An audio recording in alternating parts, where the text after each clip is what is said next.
मेरा नाम गिरधारी मोहन है। मैं हिमाचल के कांगड़ा इलाके का रहने वाला एक ट्रक ड्राइवर हूं और यह कहानी उस रात की है जिसने मेरी जिंदगी ही नहीं बल्कि मेरे वजूद तक को बदल दिया। 90 के दशक में मेरी दुनिया बस मेरे ट्रक शंकर देव के इर्द गिर्द घूमती थी। वही मेरा साथी, वही मेरा सहारा था और उसके साथ हर लंबा सफर मुझे अपनेपन का एहसास देता था। उसी दौरान मेरे साथ एक लड़का जुड़ा जिसका नाम बीरजू था। वह गरीब जरूर था पर दिल का साफ था और धीरे धीरे वह मेरे लिए छोटे भाई जैसा बन गया। एक शाम हम मंडी के एक पुराने गोदाम से माल लेकर सोलन की तरफ निकलने वाले थे। वहां के एक आदमी ने हमें रात में सफर न करने की चेतावनी दी क्योंकि आगे पहाड़ों पर एक्सीडेंट हुआ था। लेकिन हम जैसे ड्राइवरों के लिए सड़क ही सब कुछ होती है, इसलिए हमने उसकी बात को हल्के में लिया और रात के अंधेरे में सफर शुरू कर दिया। जैसे जैसे हम पहाड़ों के सुनसान रास्तों से गुजर रहे थे, चारों तरफ एक अजीब सी खामोशी छाई हुई थी और बीरजू बार बार कह रहा था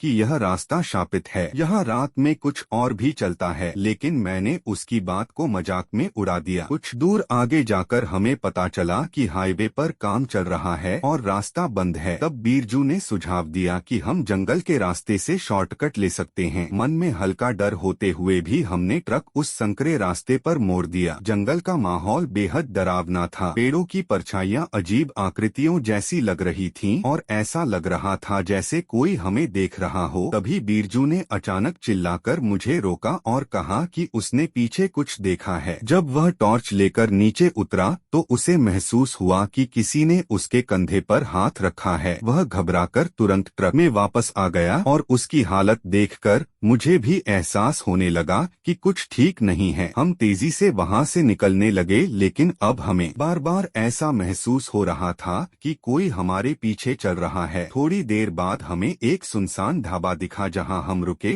वहां के बूढ़े चाचा ने हमें बताया कि जिस जंगल वाले रास्ते से हम आए हैं वहां एक चुड़ैल भटकती है और जो भी उसके रास्ते से गुजरता है वह उसके पीछे लग जाती है। उनकी बात सुनकर बीरजू का डर और बढ़ गया, लेकिन मैंने गुस्से में उनकी बात को अंधविश्वास कहकर नजरअंदाज कर दिया। चाय पीने के बाद जब हम फिर से ट्रक में बैठे और आगे बढ़े तो मुझे रियर मिरर में एक सफेद साड़ी वाली औरत दिखाई दी जो हमारे ट्रक के पीछे चल रही थी। मैंने खुद को समझाने की कोशिश की कि यह भ्रम है, लेकिन कुछ ही पल बाद वह औरत ट्रक के बिल्कुल पास आ गई और मिरर में उसका चेहरा साफ दिखाई देने लगा। उसकी आंखें खाली थीं और वह हल्की सी मुस्कुरा रही थी। तभी मिरर अचानक चटक गया और बीरजू जोर से चिल्लाया कि हमें यहाँ से भागना होगा। मैंने पूरी ताकत से ट्रक दौड़ाया, लेकिन कुछ दूर जाकर इंजन अचानक बंद हो गया और चारों तरफ गहरा अंधेरा छा गया। तभी ट्रक के ऊपर किसी के चलने की आवाज आने लगी। बीरजू डर के मारे कांप रहा था और मैं टॉर्च लेकर नीचे उतरा। जैसे ही मैंने केबिन के ऊपर रोशनी डाली तो मैंने उस औरत को उल्टा लटका हुआ देखा। उसके लंबे बाल हवा में लहरा रहे थे और उसकी नजरें सीधे मुझ पर टिकी थीं। वह दृश्य इतना भयावह था कि मेरे हाथ से टॉर्च गिर गई और उसके बाद मुझे कुछ याद नहीं। लोगों का कहना है कि उस रात के बाद मेरा और मेरे ट्रक शंकर देव का कोई पता नहीं चला। बस उसी हाईवे पर एक पुरानी नंबर प्लेट मिली और उसके बाद से कई लोगों ने दावा किया कि रात के अंधेरे में एक बिना ड्राइवर का ट्रक उस रास्ते पर दौड़ता है जिसके पीछे सफेद साड़ी वाली औरत चलती है। सालों बाद भी यह सिलसिला जारी रहा और कई ड्राइवर उस रहस्यमयी ताकत का शिकार होते गए। जो भी उस रास्ते से गुजरता वह किसी अनदेखी शक्ति के जाल में फंस जाता। कुछ लोगों को एक पुरानी डायरी मिली जिसमें मेरी आखिरी रात का जिक्र था और उसमें लिखा था कि जो भी इस रास्ते पर आएगा उसका सफर कभी खत्म नहीं होगा। यहाँ तक कि एक रेडियो स्टेशन पर भी मेरी आवाज रिकॉर्ड होने लगी जो हर रात 3 बजे सुनाई देती थी और नए लोगों को अपने जाल में फंसाती थी। कहते हैं कि अब यह ट्रक किसी इंसान का नहीं बल्कि खुद एक जिंदा साया बन चुका है जो अपने लिए नए ड्राइवर तलाशता रहता है। और अगर कभी रात के सन्नाटे में आपको दूर से ट्रक का हॉर्न सुनाई दे और कोई आवाज पुकारे ड्राइवर बनना है क्या, तो समझ लेना कि वह सफर शुरू होने वाला है जिसका कोई अंत नहीं। उस रात की घटना के बाद कहानी यहीं खत्म नहीं हुई बल्कि असली डर तो उसके बाद शुरू हुआ, क्योंकि जिस रहस्यमयी ताकत ने हमें अपने जाल में फंसाया था वह सिर्फ एक हादसा नहीं बल्कि एक अनथीन सिलसिला सिलसिला था जो हर गुजरते वक्त के साथ और गहरा होता जा रहा था। कहते हैं कि मेरे और बीरजू के गायब होने के कुछ ही दिनों बाद उसी रास्ते पर गुजरने वाले ड्राइवरों ने अजीब घटनाएं महसूस करनी शुरू कर दी। कोई कहता कि रात के ठीक 3 बजे उसका ट्रक अपने आप धीमा हो जाता है, तो कोई दावा करता कि उसे अपने रियर व्यू मिरर में एक पुराना ट्रक नजर आता है जिसके केबिन में 2 परछाइयां बैठी होती हैं। धीरे धीरे यह बात आसपास के गांवों और ढाबों तक फैल गई और उस रास्ते को लोग शंकर देव मोड़ कहने लगे। एक बार एक नया ड्राइवर राजू अपने क्लीनर सलीम के साथ उसी रास्ते से गुजर रहा था। दोनों ने पहले इन कहानियों को मजाक समझा, लेकिन जैसे ही उन्होंने जंगल वाले मोड़ में एंट्री की, उनके ट्रक का रेडियो अपने आप चालू हो गया और उसमें से एक खरखराती आवाज आई, बीरजू गियर बढ़ा ले। यह सुनकर दोनों सन्न रह गए क्योंकि रेडियो में कोई स्टेशन ट्यून ही नहीं था। राजू ने तुरंत रेडियो बंद किया, लेकिन कुछ ही सेकंड बाद वही आवाज फिर गूंज उठी। अब ट्रक का माहौल भारी हो चुका था और सलीम की सांसें तेज हो गई थीं। उसने धीरे से कहा कि हमें वापस लौट जाना चाहिए, लेकिन तभी ट्रक के आगे धुंध के बीच एक आकृति उभरी, एक औरत सफेद साड़ी में जिसके पैर जमीन को छू नहीं रहे थे। राजू ने ब्रेक दबाया पर ट्रक रुका ही नहीं, बल्कि और तेज हो गया जैसे किसी ने एक्सीलरेटर को पकड़ लिया हो। सलीम चीखने लगा और उसने खिड़की से बाहर कूदने की कोशिश की, लेकिन दरवाजा अपने आप लॉक हो गया। उसी वक्त रियर मिरर में उन्हें वही पुराना ट्रक दिखाई दिया, शंकर देव, जिसकी हेडलाइट्स धुंध को चीरते हुए सीधे उनकी आंखों में चमक रही थीं। उसके केबिन में मैं और बीरजू बैठे थे, लेकिन हमारी आंखें इंसानों जैसी नहीं थीं। उनमें एक अजीब लाल चमक थी और हमारे होठों पर एक डरावनी मुस्कान थी। राजू ने घबराकर स्टीयरिंग घुमाने की कोशिश की, लेकिन उसका हाथ जैसे जाम हो गया था। तभी एक ठंडी आवाज गूंजी, अब रास्ता अपना है, और अचानक उनका ट्रक अपने आप पीछे की तरफ खींचने लगा जैसे किसी ने उसे अदृश्य जंजीरों से बांध दिया हो। सलीम ने नीचे झांक कर देखा तो उसका खून जम गया, क्योंकि ट्रक के नीचे वही सफेद साड़ी वाली औरत रेंगती हुई चल रही थी और धीरे धीरे केबिन की तरफ बढ़ रही थी। अगले ही पल उसका चेहरा केबिन के शीशे के पास आ गया और उसने फुसफुसाते हुए कहा, तुमने मेरा रास्ता क्यों चुना? उसके बाद एक जोरदार झटका लगा और सब कुछ अंधेरे में डूब गया। अगली सुबह जब पुलिस वहां पहुंची तो ट्रक सड़क किनारे खड़ा मिला, लेकिन अंदर कोई नहीं था। सिर्फ डैशबोर्ड पर एक नई डायरी रखी थी जिसमें आखिरी पन्ने पर लिखा था, अब सफर राजू का है। यह घटना पहली नहीं थी और न आखिरी। हर कुछ महीनों में कोई नया ड्राइवर उस रास्ते पर गायब हो जाता और पीछे छोड़ जाता एक नई कहानी, एक नई डायरी और एक नया नाम उस अनथीन सफर में जुड़ जाता। धीरे धीरे लोगों ने उस रास्ते से गुजरना बंद कर दिया, लेकिन कुछ मजबूरियां ऐसी होती हैं जो इंसान को डर से भी बड़ा बना देती हैं। और ऐसे ही एक मजबूर ड्राइवर विजय ने एक रात उस रास्ते को पार करने का फैसला किया। उसने सोचा कि यह सब अंधविश्वास है और वह बिना डरे वहां से निकल जाएगा, लेकिन जैसे ही उसने जंगल मोड़ पार किया उसका मोबाइल नेटवर्क गायब हो गया, जीपीएस बंद हो गया और चारों तरफ घना कोहरा छा गया। उसने गाड़ी की स्पीड बढ़ाई, लेकिन तभी उसे लगा कि पीछे कोई बैठा है। उसने धीरे से मिरर में देखा तो उसके होश उड़ गए। पीछे की सीट पर बीरजू बैठा था, उसी फटी शर्ट में और उसके होठों में जली हुई बीड़ी थी। उसने मुस्कुराकर कहा, भैया देर हो गई। विजय ने तुरंत ब्रेक मारा, लेकिन ट्रक रुका नहीं बल्कि और तेज हो गया। तभी सामने वही सफेद साड़ी वाली औरत खड़ी दिखाई दी। इस बार उसकी आंखों में आग थी और चेहरा आधा जला हुआ। उसने अपने हाथ उठाए और ट्रक खुद ब खुद उसकी तरफ खींचने लगा। विजय चिल्लाता रहा, रोता रहा, लेकिन कोई सुनने वाला नहीं था। कुछ देर बाद उसकी आवाज भी खामोश हो गई और फिर वही सन्नाटा, वही अंधेरा, और उसी सन्नाटे में एक नई आवाज जुड़ गई, विजय गियर बढ़ा ले। कहते हैं अब उस रास्ते पर सिर्फ ट्रक ही नहीं चलते बल्कि कहानियां भी चलती हैं। हर मोड़ पर एक नई दास्तान जन्म लेती है और हर रात 3 बजे वह आवाज गूंजती है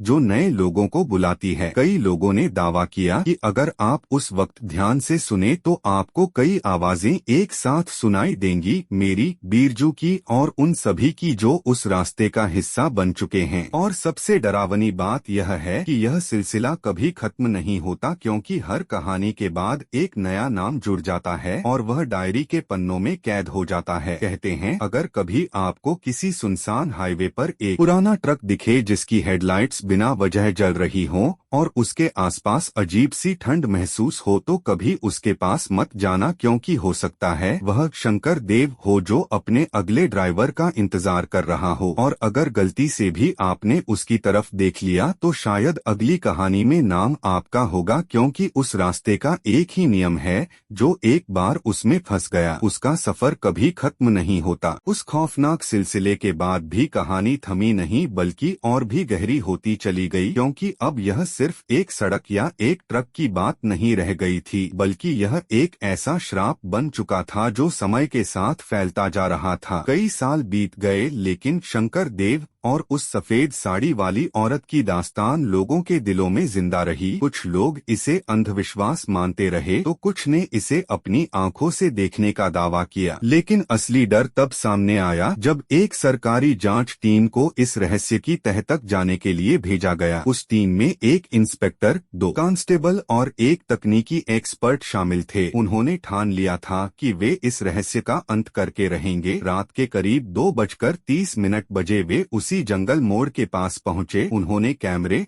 रिकॉर्डिंग डिवाइस और जीपीएस सब सेट कर दिए ताकि हर गतिविधि रिकॉर्ड हो सके। शुरुआत में सब कुछ सामान्य लग रहा था, सिर्फ ठंडी हवा और पेड़ों की सरसराहट, लेकिन जैसे ही घड़ी ने 3 बजने का इशारा किया, माहौल अचानक बदल गया। हवा भारी हो गई, उपकरण अपने आप गड़बड़ाने लगे और कैमरों की स्क्रीन पर अजीब सी स्टैटिक दिखने लगी। तभी रिकॉर्डिंग डिवाइस से एक धीमी आवाज आई, गियर बढ़ा ले। टीम के सभी लोग एक दूसरे को देखने लगे क्योंकि किसी ने कुछ नहीं कहा था। तभी सामने सड़क पर एक हल्की रोशनी उभरी जो धीरे धीरे तेज होती गई और कुछ ही सेकंड में एक पुराना ट्रक उनके सामने खड़ा था। वही शंकर देव, उसकी हेडलाइट्स जल रही थीं, लेकिन इंजन बंद था। इंस्पेक्टर ने हिम्मत जुटाकर आगे बढ़ने की कोशिश की, लेकिन उसके कदम जैसे जमीन में धंस गए। तभी ट्रक का दरवाजा अपने आप खुला और अंदर से 2 आकृतियां दिखाई दी। मैं और बीरजू, हम दोनों बिल्कुल शांत बैठे थे, लेकिन हमारी आंखें सीधा उनकी तरफ देख रही थीं। टीम का एक सदस्य डर के मारे पीछे हट गया,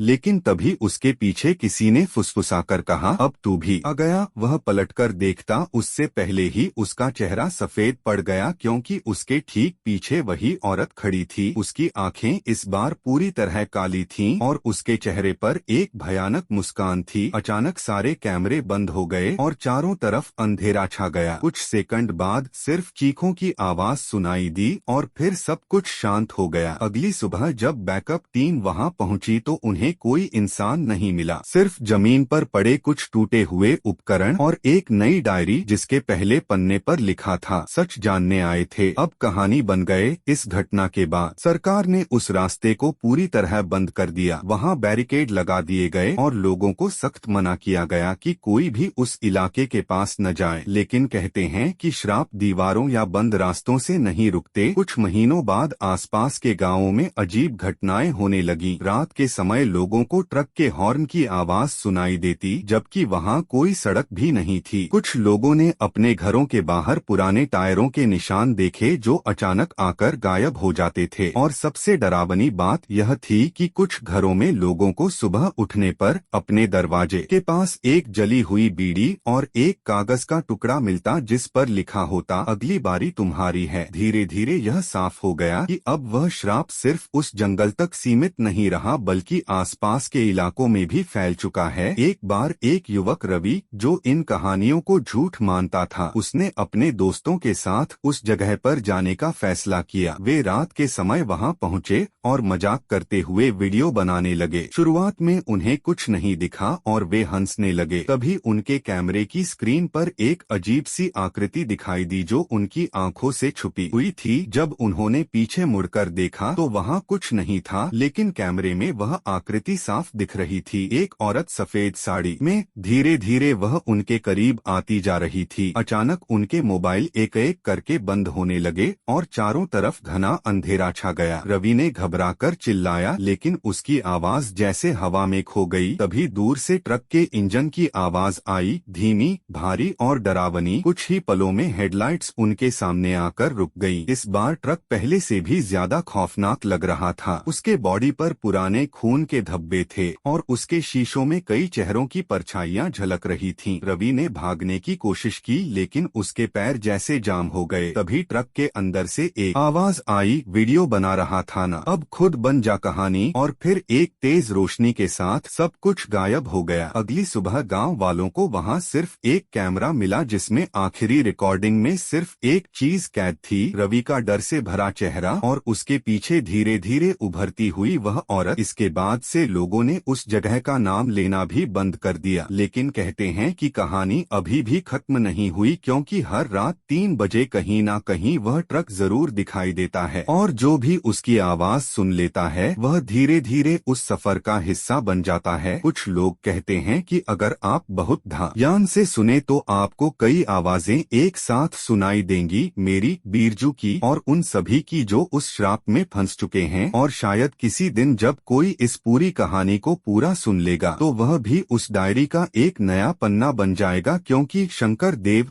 अब सिर्फ एक ट्रक नहीं बल्कि एक जीवित श्राप है जो अपने अगले ड्राइवर का इंतजार कर रहा है। और उस रास्ते का एक ही सच है, जो उसमें गया वह कभी वापस नहीं आया। कहानी अब उस मोड़ पर पहुंच चुकी थी जहां डर सिर्फ एक किस्सा नहीं बल्कि हकीकत बनकर लोगों की रोजमर्रा की जिंदगी में उतर चुका था। क्योंकि जिन लोगों ने कभी उस रास्ते का नाम तक नहीं सुना था वे भी अब उसकी परछाई महसूस करने लगे थे। समय के साथ शंकर देव और उस औरत का दायरा और फैल गया और एक दिन यह सब शहर तक पहुंच गया जब एक प्राइवेट रेडियो चैनल के आरजे आदित्य को एक अनजान पार्सल मिला जिसमें एक पुरानी ऑडियो टेप और एक चिट्ठी थी। चिट्ठी में बस इतना लिखा था, अगर हिम्मत है तो इसे रात 3 बजे चलाना। आदित्य को यह सब एक प्रैंक लगा और उसने इसे अपने शो में इस्तेमाल करने का फैसला किया। उस रात उसने लाइव शो के दौरान ठीक 3 बजे वह टेप प्ले कर दी। शुरुआत में सिर्फ हल्की स्टैटिक थी, फिर धीरे धीरे एक भारी आवाज उभरी, मैं गिरधारी मोहन। स्टूडियो में सन्नाटा छा गया। आदित्य ने हंसकर माहौल हल्का करने की कोशिश की लेकिन तभी हेडफोन के अंदर से एक और आवाज आई, बीरजू गियर बढ़ा ले। अब उसकी हंसी गायब हो चुकी थी। उसने तुरंत टेप बंद करने की कोशिश की लेकिन मशीन अपने आप चलती रही। तभी स्टूडियो के कांच पर किसी ने बाहर से दस्तक दी। आदित्य ने पलटकर देखा तो उसकी सांसें थम गईं। बाहर एक ट्रक खड़ा था, उसकी हेडलाइट्स सीधे स्टूडियो के अंदर पड़ रही थीं और उसके केबिन में 2 साए बैठे थे। उसी वक्त स्टूडियो की लाइट्स झिलमिलाने लगीं और कमरे का तापमान अचानक गिर गया। उसके पीछे किसी ने बहुत धीरे से कहा, तूने हमें बुलाया है। आदित्य ने डर के मारे पीछे मुड़कर देखा तो वही सफेद साड़ी वाली औरत उसके बिल्कुल पास खड़ी थी। उसकी आंखें इस बार पूरी तरह खाली थीं और चेहरे पर जली हुई त्वचा की परतें साफ दिखाई दे रही थीं। आदित्य चीखने ही वाला था कि उसकी आवाज गले में ही अटक गई। अगले ही पल टेप से एक तेज हॉर्न की आवाज आई और सब कुछ अंधेरे में डूब गया। अगली सुबह जब स्टूडियो का दरवाजा खोला गया तो अंदर सब कुछ जला हुआ था लेकिन एक चीज सलामत थी, माइक और उसके पास एक नई डायरी जिसमें लिखा था, अब आवाज भी रास्ता बन चुकी है। इसके बाद से यह रहस्य और भी खतरनाक हो गया क्योंकि अब यह सिर्फ एक जगह तक सीमित नहीं रहा बल्कि रेडियो रिकॉर्डिंग और आवाजों के जरिए कहीं भी पहुंच सकता था। कई लोगों ने दावा किया कि उन्हें रात के 3 बजे अपने मोबाइल या रेडियो पर बिना किसी कारण वही आवाज सुनाई देती है। ड्राइवर बनना है क्या? कुछ ने इसे नजरअंदाज किया लेकिन जिन्होंने जवाब देने की कोशिश की वे धीरे धीरे बदलने लगे। एक ऐसा ही मामला निखिल नाम के युवक के साथ हुआ जिसने मजाक में उस आवाज का जवाब दे दिया। शुरुआत में उसे कुछ नहीं हुआ लेकिन अगले कुछ दिनों में उसे अजीब सपने आने लगे। हर रात वह खुद को एक सुनसान हाईवे पर ट्रक चलाते हुए देखता। उसके पास कोई बैठा होता जो बार बार कहता, स्पीड बढ़ा, देर हो रही है। धीरे धीरे उसकी हालत बिगड़ने लगी। वह दिन में भी ट्रक की आवाजें सुनने लगा जबकि उसके आसपास कोई सड़क भी नहीं थी। एक रात उसने अपने दोस्तों को कॉल करके कहा कि वह उस ट्रक को देख सकता है, वह उसके घर के बाहर खड़ा है। उसके दोस्त उसे समझाने पहुँचे लेकिन वहाँ कुछ कुछ भी नहीं था, बस निखिल की आंखों में एक अजीब चमक थी। उसने धीरे से कहा, अब मेरी बारी है, और फिर वह घर से बाहर निकल गया। उसके बाद वह कभी नहीं मिला। कुछ दिनों बाद उसी इलाके में लोगों ने रात के समय एक ट्रक की आवाज सुनी और किसी ने दावा किया कि उसने ट्रक के अंदर एक नया चेहरा देखा, निखिल, जो स्टीयरिंग पकड़कर बैठा था और उसके बगल में वही पुरानी परछाइयां मौजूद थीं। इस घटना के बाद यह साफ हो गया कि अब शंकर देव सिर्फ लोगों को रास्ते पर ही नहीं बल्कि उनकी आवाज, उनके सपनों और उनके दिमाग के जरिए भी पकड़ रहा है। अब कोई सुरक्षित नहीं था, ना शहर, ना गांव, ना घर और ना ही नींद। हर जगह उस श्राप की पकड़ महसूस होने लगी। यहाँ तक कि कुछ लोगों ने यह भी कहा कि अगर आप इस कहानी को पूरी तरह सुन लेते हैं या पढ़ लेते हैं तो आप भी उसके असर में आ जाते हैं, क्योंकि यह सिर्फ एक कहानी नहीं बल्कि एक जाल है जो धीरे धीरे सुनने वाले को अपने अंदर खींच लेता है। और सबसे डरावनी बात यह है कि इस जाल से बाहर निकलने का कोई रास्ता नहीं है, क्योंकि जो एक बार शंकर देव के सफर में शामिल हो गया वह हमेशा के लिए उसी का हिस्सा बन जाता है। कहते हैं कि अब हर रात 3 बजे कहीं ना कहीं नया ड्राइवर चुना जाता है, एक नई आवाज उस ट्रक में जुड़ती है और एक नई डायरी का पन्ना भर जाता है। और अगर कभी आपको भी रात के सन्नाटे में कोई आवाज पुकारे, गियर बढ़ा ले, तो कभी जवाब मत देना, क्योंकि हो सकता है कि वह आवाज आपको भी उसी अनथीन सफर में खींचने आई हो जहां से वापसी नामुमकिन है और जहां हर मोड़ पर बस एक ही सच्चाई गूंजती है, अब रास्ता अपना ही है।